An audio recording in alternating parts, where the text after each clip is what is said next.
শুধু দর্শক মন্ডলী মা বলে যাও। তো প্রথমত দিদিভাই অনেক কথা বলে গেছে, আমি বেশি কথা বলবো না। তো দয়া করে সামনের লোকে উঠে দাঁড়াবেন না, সামনের লোক উঠে দাঁড়ালে পেছনের লোকের দেখতে অসুবিধা হয়। তো আপনারা যে যেমন বসে দেখে যা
পূর্ণ মানে 3টি সর্প দেখেছি। এইবার যে সর্পটা বের করতে সব থেকে বড় সর্প। আজ মায়ের আশীর্বাদ নেবেন আর সেই মায়ের খেলা দেখবেন। কেমন? আসুন সবাই মায়ের খেলা দেখবেন। ও জয় শঙ্কর মেলাতে ওরে খেলে দেখো বাবুরা, ওরে আইকে দেখবি আইকে দেখো বাবুরা, আইকে দেখবি আইরে তোরা, আইকে দেখবি আইরে তোরা। শঙ্কর মেলাতে দেখো বাবুরা, আইকে দেখবি আইরে খেলা, আইকে দেখবি আইরে খেলা। ওরে আয় আয় ডাকিনি গালা গেনেছে, তোর জন্য দুধ গলায় আমি এনেছি। আয় আয় ডাকিনি তোর জন্য দুধ গলায় আমি এনেছি। ওরে আয় আয় ডাকিনি গালা গেনেছে, তোর জন্য দুধ গলায় আমি এনেছি। আয় আয় ডাকিনি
আশীর্বাদ নেবেন।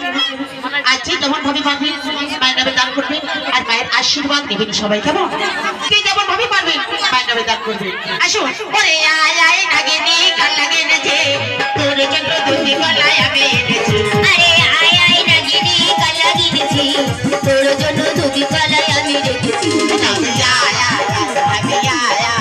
চলো শঙ্করে মেলাতে কে দেখো বাবুরা আইকে দেখবি আই রে খেলা আইকে দেখবি আই রে খেলা। আরে ও